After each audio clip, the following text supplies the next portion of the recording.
वैसे तो कहा जाता है कि भगवान ने किसी को गरीब नहीं बनाया, हर किसी को इतना जरूर दिया है कि वो अपना जीवन यापन कर सके, और अगर किसी को जरूरत से कम भी दिया है तो उसके लिए ऊपर वाला कुछ ना कुछ ऐसा इंतजाम कर देता है कि उसका जीवन चलता जाता है।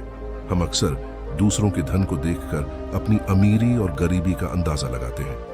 हमारे पास 10 रुपए हैं और सामने वाले के पास 100 हैं, तो हम खुद की नजरों में गरीब हो जाते हैं और दूसरा व्यक्ति अमीर। हम ये नहीं सोचते कि 100 कमाने वाला मेहनत कितनी कर रहा है, उसकी जरूरतें कैसी है। हम बस दूसरे के धन को देखते हैं और अपनी राय बना लेते हैं। आज की इस गौतम बुद्ध की प्रेरणादायक कहानी के जरिए आप जानेंगे कि भगवान बुद्ध के अनुसार एक अमीर और धनवान व्यक्ति कौन होता है। साथ ही आप समझेंगे कि क्यों गौतम बुद्ध हर व्यक्ति को धनवान कहते थे। गौतम बुद्ध की कहानी आपको बहुत प्रभावित करेगी और इस बुद्ध की प्रेरणादायक कहानी से मिलने वाली शिक्षा आपके बहुत काम की होगी। एक समय की बात है, एक राज्य के राजा ने गौतम बुद्ध को कुछ दिनों के लिए अपने राज्य में आने का निमंत्रण दिया। उस राजा के निमंत्रण को बुद्ध ने स्वीकार किया और वो अपने कुछ शिष्यों के साथ उस राज्य में चले गए। बुद्ध से मिलकर उस राजा ने उनसे प्रार्थना करी कि वो कुछ दिन वहां रुककर उसके राज्य के लोगों की समस्याओं का समाधान करें और साथ ही उन्हें धार्मिक मार्ग पर चलने की शिक्षा दें। बुद्ध ने राजा की बात मान ली और 3 दिन के लिए उन्होंने इस राज्य में धर्म सभा करने का फैसला किया। गौतम बुद्ध की आने की खबर पूरे राज्य में फैल गई और धर्म सभा के पहले ही दिन बहुत से लोग आए। उसी राज्य के चौराहे में एक भिखारी बैठा रहता था। उसे भी गौतम बुद्ध के आने की खबर थी, लेकिन वो सोचने लगा कि धर्म सभा में जाकर मुझे क्या मिलेगा, यहीं बैठा रहता हूं। जैसे जैसे लोग आएंगे वो मुझे भीख में कुछ ना कुछ देकर ही जाएंगे। पहले दिन बहुत लोग आए और इस भिखारी की अच्छी खासी कमाई हो गई। अगले दिन फिर वही सिलसिला चला। भीख मांगने के साथ साथ भिखारी ने यह भी देखा कि धर्म सभा में जाते वक्त लोग दुखी और उदास से होकर जा रहे हैं और उसे कुछ देकर भी नहीं जाते, लेकिन जब वो बुद्ध से मिलकर वापस आते हैं तो काफी खुश दिखते हैं और खुशी खुशी भीख भी देकर जाते हैं। यही सोचते सोचते दूसरा दिन भी निकल गया। तीसरे दिन बहुत कम लोग आए तो भिखारी परेशान हो गया। उसकी कमाई नहीं हुई। उसने सोचा कि बुद्ध सबकी समस्याओं का उपाय दे ही रहे, तो क्यों ना मैं भी उनके पास जाऊं और अपनी इस निर्धनता को दूर करने का उपाय पूछूं। ऐसा सोचकर वो भी धर्म सभा में चला गया, लेकिन वहां लंबी लाइन लगी थी। बड़ी मुश्किल से उसका नंबर आया।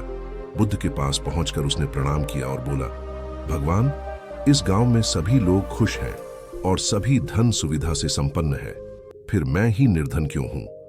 उस भिखारी को देखकर भगवान बुद्ध बोले, तुम निर्धन इसलिए हो क्योंकि तुम हमेशा दूसरों से मांगते रहते हो, लेकिन कभी किसी को कुछ देते नहीं। तुम सोचते हो कि लोग तुम्हें भीख में बहुत पैसे दें, लेकिन बदले में तुम किसी को कुछ देना नहीं चाहते। ऐसा सुनकर वो भिखारी बड़ी हैरानी से बोला, भगवान, मैं क्या लोगों को कुछ दूंगा? मेरा तो खुद का गुजारा भीख मांगकर चलता है। मेरे पास देने को है ही क्या? बुद्ध कुछ देर के लिए मौन हो गए और थोड़ा देर रुकने के बाद बोले, तुम बहुत मूर्ख हो, किसी को देने के लिए या दूसरों के साथ बांटने के लिए? ऊपर वाले ने तुम्हें और हम सभी को बहुत कुछ दिया है, मुस्कुराहट दी है, जिसे तुम दूसरों के साथ बांटकर उनमें आशा और उम्मीद जगा सकते हो। आवाज दी है जिससे तुम मीठे शब्द बोलकर लोगों की तारीफ कर सकते हो। 2 हाथ दिए हैं जिनसे तुम दूसरों की मदद कर सकते हो। एक स्वस्थ शरीर दिया है जिससे तुम भीख ना मांगकर मेहनत का काम कर सकते हो। ऊपर वाले ने जिसको ये चीजें बिना किसी कमी के दी हैं, वो कभी निर्धन नहीं हो सकता।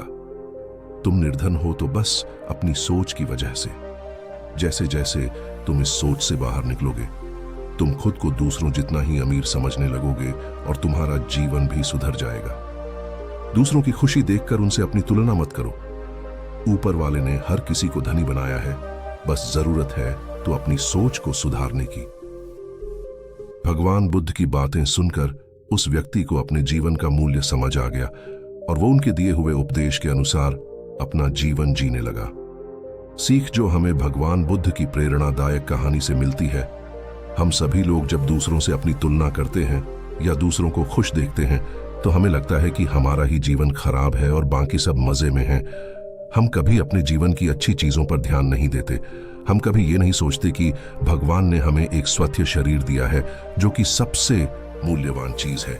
आप भले कि कितने अमीर हों, अगर आपका शरीर काम का ना रहे तो वो पैसा भी किसी काम नहीं आता।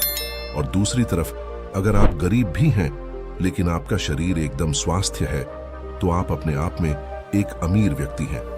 एक स्वस्थ शरीर पैसों से कितना ज्यादा जरूरी है, कोरोना काल में हम सब देख ही चुके हैं। आशा करता हूं कि आप सभी को गौतम बुद्ध की प्रेरणादायक कहानी पसंद आई हो। ऐसी ही और भी शिक्षाप्रद कहानियां सुनने के लिए इस स्पिरिचुअल बुद्धा यूट्यूब चैनल से जुड़े रहें।